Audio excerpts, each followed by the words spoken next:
आप सभी को नमस्कार है। स्वागत करती हूँ आप सभी का कक्षा 12 की इतिहास की ऑनलाइन क्लास में। इतिहास में पाठ 6 पढ़ रहे हैं, आधुनिक भारत का स्वाधीनता आंदोलन। आधुनिक भारत का स्वाधीनता आंदोलन, इस पाठ के तहत हमने कई बिंदुओं को समझा और जाना।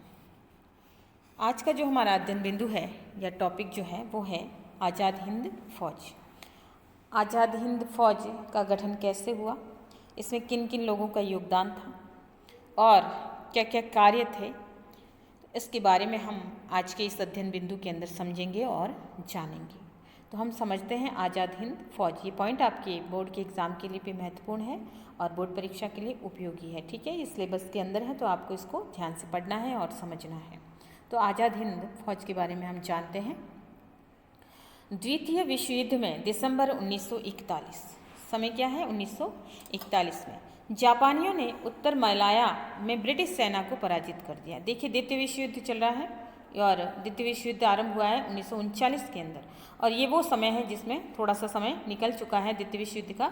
1941 के समय में जापान ने जब अंग्रेजों के खिलाफ है युद्ध छेड़ा था, या कह सकते हैं ब्रिटिश सरकार के विरुद्ध, और उस समय भारत के अंदर ब्रिटिश साम्राज्य था या भारत एक उपनिवेशिक साम्राज्य का हिस्सा था। तो यहाँ पर 1941 में जापानियों ने उत्तर मलाया में ब्रिटिश सेना को पराजित कर दिया। यहाँ पे जापान और ब्रिटिश सेना आमने सामने है, और ये ब्रिटिश सेना है वो भारतीय ब्रिटिश सेना है जिसमें भारतीय अधिकारी अंग्रेज अधिकारी है जो भारत के अंदर है, और वहाँ पे भारतीय सेना का गठन है यहाँ पर है इसमें।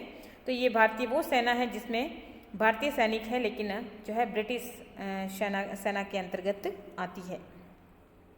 तो ब्रिटिश सेना को पराजित कर दिया। इसके बाद मलाया में कैप्टन मोहन सिंह के मन में आज़ाद हिंद फौज के गठन का विचार आया। ये कैप्टन मोहन सिंह जो है वो भारतीय ब्रिटिश सेना के अधिकारी थे, कैप्टन थे, और यहाँ पे जब ये जापानियों के हाथों पराजित हो गए और तब उन्होंने इनको समर्पण करना पड़ा, आत्मसमर्पण करना पड़ा। तो यहाँ आज़ाद हिंद फौज के गठन का उनके मन में विचार आया कि क्यों न एक अलग से फौज है वो बनाई जाए। ब्रिटिश भारतीय सेना के कैप्टन मोहन सिंह ने, उस समय मोहन सिंह ये कैप्टन थे, इन्होंने भारतीय सैनिकों के साथ जापानी फौज के समक्ष है वो आत्मसमर्पण कर दिया। अपनी स्थिति को सही नहीं जानते हुए या जापानियों को देखते हुए, जापानियों की स्थिति है साउंड देखते हुए, उन्होंने क्या किया, आत्मसमर्पण कर दिया अपने सैनिकों के साथ। और फरवरी 1942 को सिंगापुर के पतन के बाद 40,000 भारतीय युद्धबंदी, 40,000 जो कि जापानी सेना के समक्ष जिन्होंने आत्मसमर्पण किया था, उन सारे युद्धबंदियों को जापानी मेजर फुजीहारा ने कैप्टन मोहन सिंह को सौंप दिया। यानी कि कैप्टन मोहन सिंह की स्थिति है वो जापानी जो है जापानियों के साथ अच्छी थी, और जब उन्होंने आत्मसमर्पण कर दिया तो कहीं ना कहीं जापानियों और जो है कैप्टन मोहन सिंह के मध्य एक समझौता जो है वो बन गया था। और इसके चलते 1942 में जब सिंगापुर का पतन हुआ तो जो है जापानी मेजर थे जिनका नाम था फुजीहारा, उन्होंने जो है 40,000 युद्धबंदी जिन्होंने आत्मसमर्पण किया था, उन्होंने इन सभी युद्धबंदियों को कैप्टन मोहन सिंह को सौंप दिया।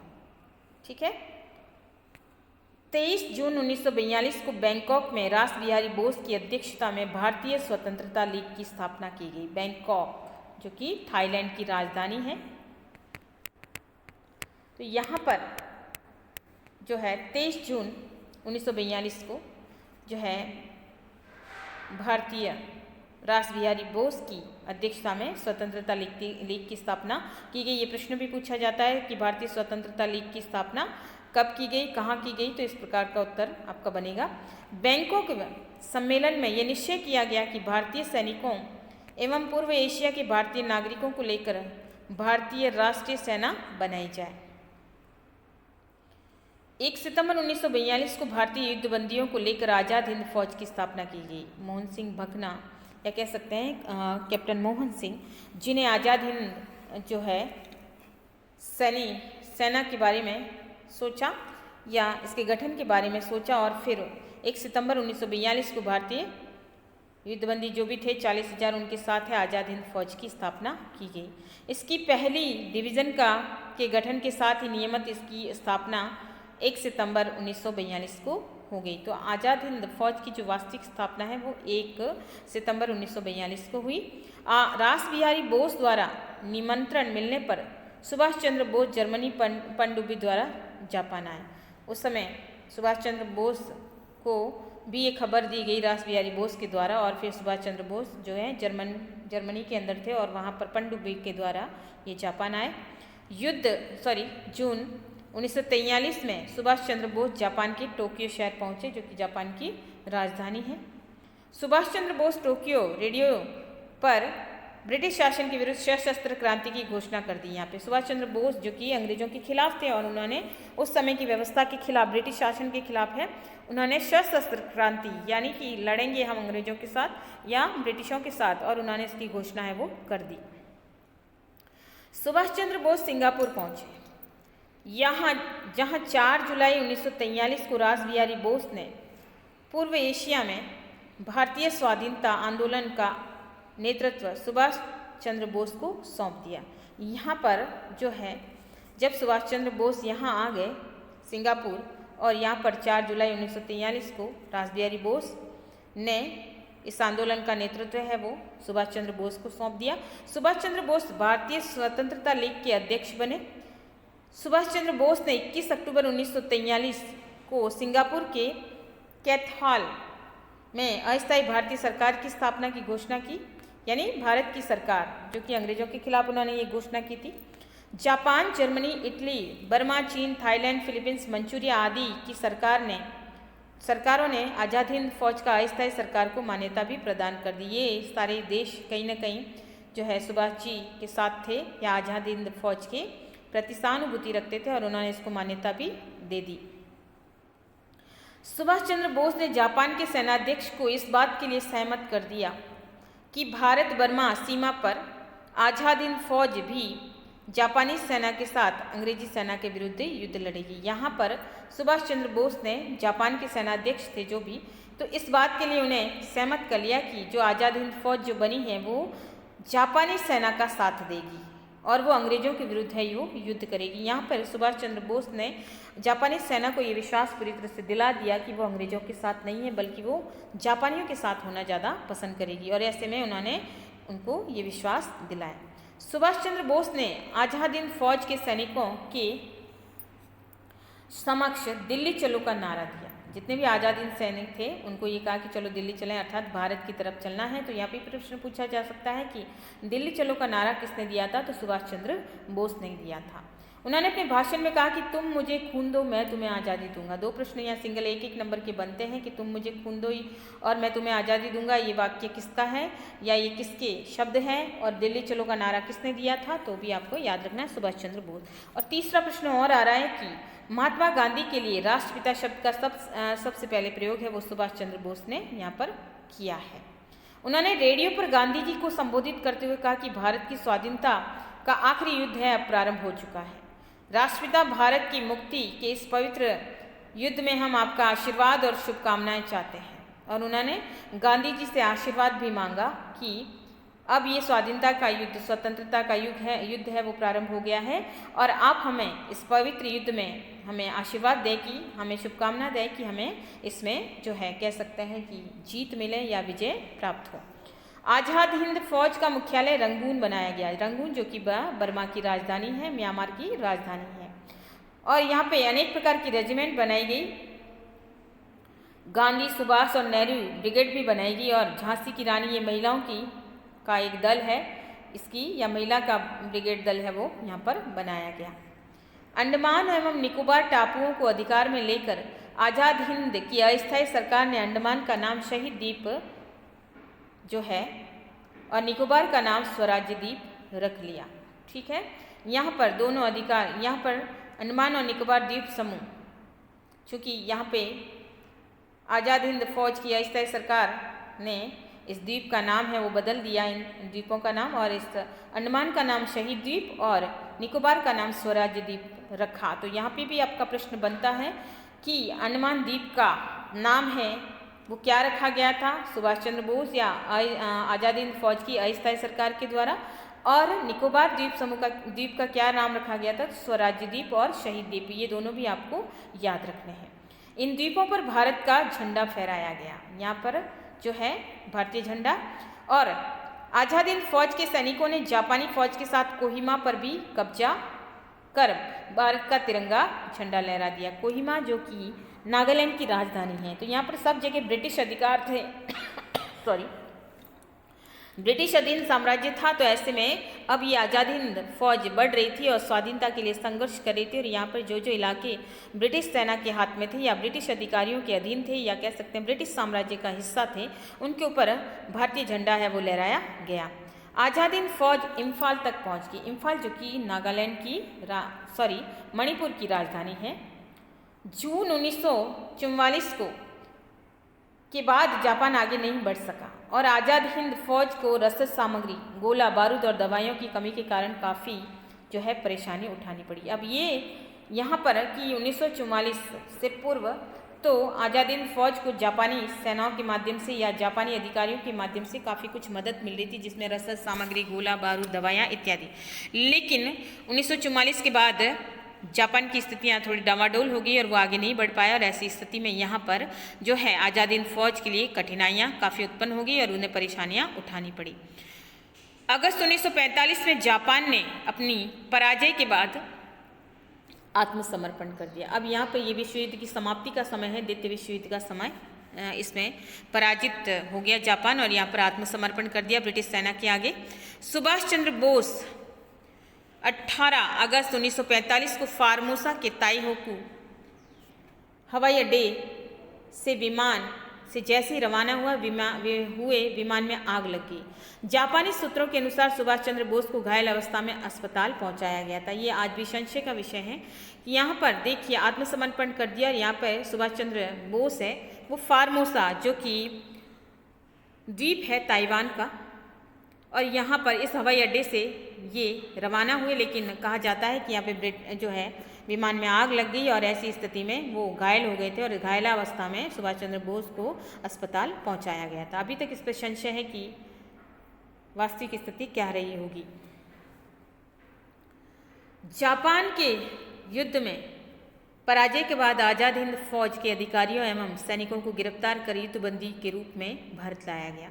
अब यहाँ पर जब जापान ने आत्मसमर्पण कर दिया और जापान ही आज़ाद हिंद फौज का सपोर्ट कर रहा था या जो है आज़ाद हिंद फौज को जापानियों या जापानी अधिकारियों के माध्यम से ज़्यादा जो है सपोर्ट मिल रहा था, और उसके चलते जब जापान ने अपनी पराजय को स्वीकार कर दिया, आत्मसमर्पण कर दिया, तो फिर यहाँ पर जो है आज़ाद हिंद फौज के अधिकारियों और सैनिकों को गिरफ्तार कर दिया गया ब्रिटिश अधिकारियों के द्वारा और युद्धबंदी के रूप में उन्हें भारत भी लाया गया, जिसमें शहनवाज खां, गुरुदयाल सिंह ढिल्लों तथा कर्नल सहगल पर दिल्ली के लाल किले के ऊपर मुकदमा भी चलाया गया।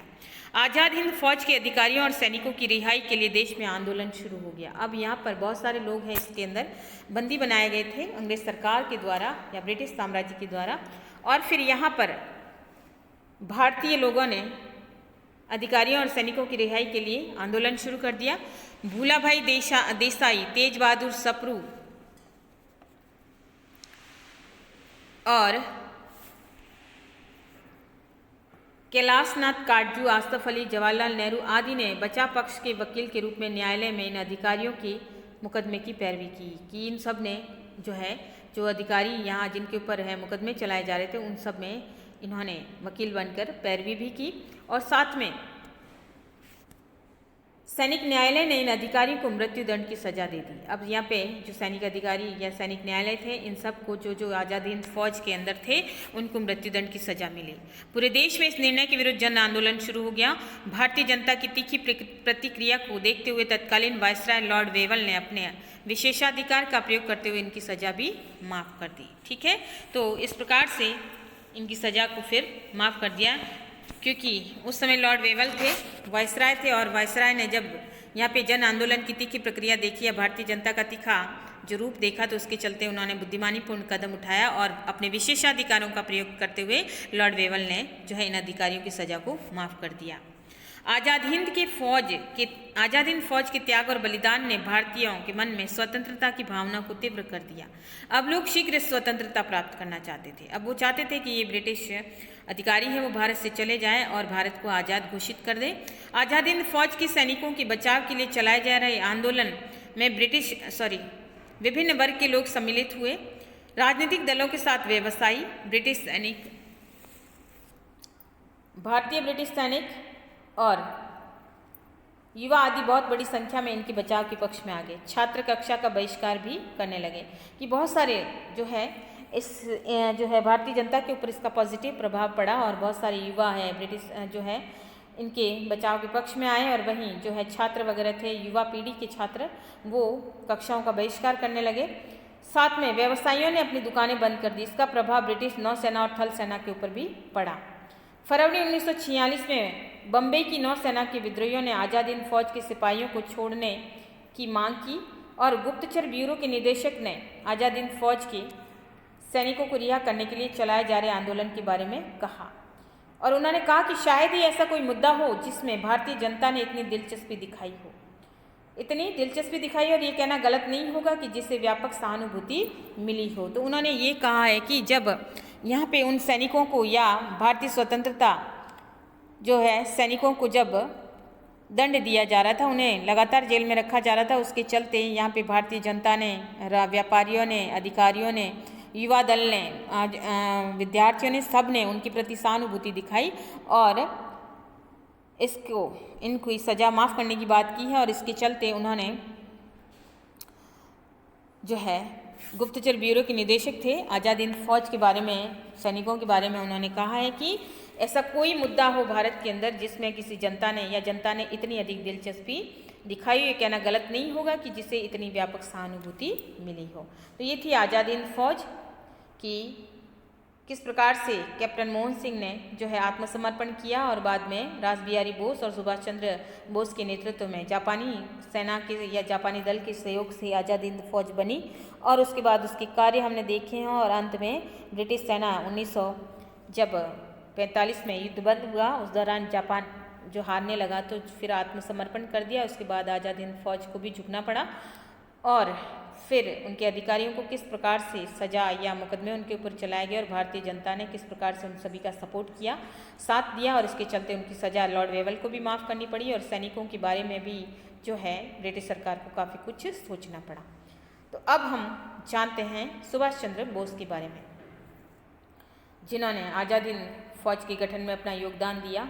महात्मा गांधी जी के लिए राष्ट्रपिता शब्द सबसे पहले प्रयोग में लिया। इसके साथ ही इन्होंने कह सकते हैं कि तुम मुझे खून दो मैं तुम्हें आज़ादी दूंगा, ये नारा दिया। इसके साथ ही दिल्ली चलो का उन्होंने नारा दिया। तो ये सारी स्थिति के रूप में हम सुभाष चंद्र बोस को समझते हैं कि किस प्रकार सुभाष चंद्र बोस का योगदान है वो भारतीय जनता या भारतीय समाज, भारत देश के लिए रहा। सुभाष चंद्र बोस का जो जन्म है वो 23 जनवरी 1897 को उड़ीसा के कटक में हुआ था। उड़ीसा की राजधानी है कटक। इनके पिता जानकीदास और माता प्रभावती नाम था इनका। इनकी प्रारंभिक शिक्षा भी कटक में ही हुई थी। उन्होंने उच्च शिक्षा कलकत्ता विश्वविद्यालय से प्राप्त की थी। ये अपनी प्रारंभिक शिक्षा के बाद आगे की शिक्षा के लिए कलकत्ता विश्वविद्यालय गए और 1920 में इन्होंने ICS की परीक्षा उत्तीर्ण की। ICS की परीक्षा जो कि ये ब्रिटिश अधिकारियों के द्वारा ली जाने वाली परीक्षा होती थी और इस परीक्षा को पास करने के लिए काफ़ी कठिन मेहनत करनी पड़ती थी। ये काफ़ी कठिन परीक्षा होती थी और इसके लिए सुभाष चंद्र बोस जी ने भी कैम्ब्रिज, इंग्लैंड के कैम्ब्रिज विश्वविद्यालय में दाखिला लिया और वहाँ पर इन्होंने पढ़ाई की। उसके बाद जब ICS की परीक्षा हुई तो उन्होंने उन सब परीक्षाओं के अंदर या उस परीक्षा के अंदर उन्होंने 4th रैंक से ये परीक्षा है वो पास की और इस प्रकार से ये बहुत बड़ा पद है वो उन्होंने प्राप्त किया था। लेकिन ICS जैसी नौकरी छोड़कर उन्होंने देश सेवा का संकल्प ले लिया। इनके राजनीतिक गुरु जिनका नाम था देशबंधु चित्तरंजन दास, जिनके मार्गदर्शन में इन्होंने कार्य किया था। तो देशबंधु चित्तरंजन दास के अंडर रह के उन्होंने राजनीतिक कार्यों की शुरुआत है वो की या उनको सीखा। सुभाष चंद्र बोस ने असहयोग आंदोलन में बड़ी सक्रियता से भाग लिया। दिसंबर 1921 में इन्हें गिरफ्तार कर 6 माह की कैद की सज़ा सुनाई गई। इन्होंने असहयोग आंदोलन में भी भाग लिया था और जब असहयोग आंदोलन बंद होने वाला था तो उस दौरान 1921 में इन्हें भी गिरफ्तार किया गया था और उन्हें 6 महीने की सज़ा भी सुनाई गई थी।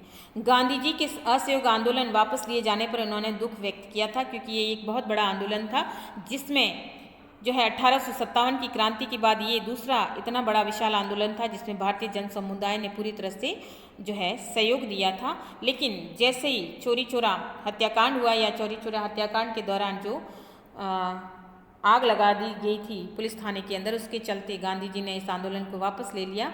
तब जब आंदोलन पूरी तरह से उफान पर था, चरम पर था और भारतीय जनता उसके लिए पूरी तरह से प्रयासरत थी, उस दौरान जब गांधी जी ने अपना आंदोलन वापस ले लिया तो सुभाष चंद्र बोस ने इस पर काफ़ी अपना दुख जताया। जब चित्तरंजन दास और मोतीलाल नेहरू ने स्वराज्य पार्टी की स्थापना की तब इन्होंने स्वराज्य दल के विचारों का प्रचार भी किया। 1924 ईस्वी में चित्तरंजन दास के कलकत्ता के महापौर बनने पर इन्हें कलकत्ता निगम के मुख्य अधिकारी, कार्यकारी अधिकारी भी बनाया गया। मेयर जिसे कह सकते हैं, महापौर का अर्थ होता है मेयर, जो कि शहर का लीडर होता है एक तरह से। तो महापौर भी चित्तरंजन दास जब ये कलकत्ता के महापौर बने तो इन्हें निगम का मुख्य अधिकारी है सुभाष चंद्र बोस को बनाया गया। क्रांतिकारी गतिविधियों के कारण अंग्रेज सरकार ने इन्हें गिरफ्तार कर लिया। चूँकि सुभाष चंद्र बोस, ये पिक्चर हम देख सकते हैं ये फोटो के माध्यम से कि ये उनका व्यक्तित्व है, और जब ये अंग्रेज सरकार के खिलाफ चल रहे थे इस दौरान अंग्रेज सरकार ने इनकी गतिविधियों को देखते हुए इन्हें गिरफ्तार किया। इन्हें 3 वर्ष के लिए बर्मा के मांडले जेल के अंदर निर्वासित जीवन जीने के लिए सजा के तौर पे भेज दिया गया, बर्मा के अंदर। ठीक है, पूछा जा सकता है प्रश्न कि मांडले जेल कहाँ है, तो बर्मा के अंदर। इन्होंने 1928 में कांग्रेस के कलकत्ता अधिवेशन में नेहरू रिपोर्ट की औपनिवेशिक स्वराज्य की मांग का विरोध किया। नेहरू रिपोर्ट के तहत नेहरू जी ने, या कह सकते हैं इस रिपोर्ट के तहत औपनिवेशिक स्वराज्य की मांग की गई थी। औपनिवेशिक स्वराज्य यानी ब्रिटिश सरकार के अधीन रहकर भारतीयों को स्वराज्य दिया जाए, जिसमें भारतीय अधिकारियों के रूप में भारतीय लोग है नेताओं के रूप में कार्य करेंगे, लेकिन वो ब्रिटिश सरकार के अधीन रहेगी, और पूर्ण स्वाधीनता दिए जाने की बात की। तो उन्होंने इसका विरोध किया और उन्होंने पूर्ण स्वाधीनता, पूर्ण स्वतंत्रता की बात है वो कही। सुभाष चंद्र बोस के हरिपुरा अधिवेशन, जो कि 1938 में कांग्रेस के अध्यक्ष चुने गए, और ये हरिपुरा अधिवेशन है 1938 में हुआ था। अगले वर्ष कांग्रेस के त्रिपुरी अधिवेशन, जो कि 1939 में हुआ था, और कांग्रेस के अध्यक्ष ये चुने गए। कांग्रेस के त्रिपुरी अधिवेशन में उन्होंने महात्मा गांधी के प्रत्याशी यानी उनके सपोर्टर पट्टाभी सीता रमैया को भी पराजित कर दिया। कांग्रेस की कार्यकारिणी में गांधी जी के समर्थकों का बहुमत था। महात्मा गांधी से सुभाष चंद्र बोस के वैचारिक मतभेद थे, यानी उनके विचार नहीं मिलते थे, क्योंकि महात्मा गांधी जो है कह सकते हैं कि वो अहिंसा के सपोर्टर थे, और वहीं सुभाष चंद्र बोस जो है वो युद्ध करके कह सकते हैं युद्ध के पक्ष में थे, स्वाधीनता चाहते थे शस्त्र के माध्यम से भी। तो इस प्रकार से यहाँ वैचारिक मतभेद थे। कांग्रेस की कार्यकारिणी से मतभेद होने पर सुभाष चंद्र बोस ने कांग्रेस से इस्तीफा दे दिया। जब उनकी नहीं बनी, आपस में विचार जब नहीं मिले, तो उन्होंने इस्तीफा देना उचित समझा।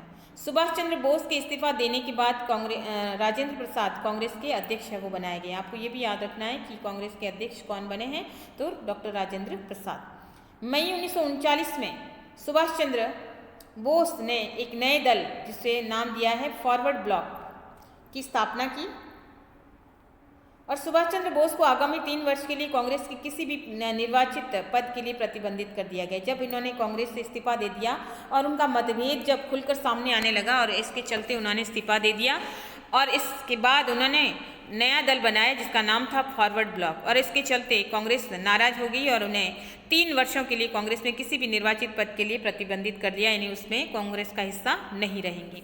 द्वितीय विश्व युद्ध में इन्होंने भारतीयों से अंग्रेजों को सहायता न देने की अपील की। उन्होंने कहा कि अंग्रेजी सरकार की किसी भी प्रकार की सहायता न की जाए।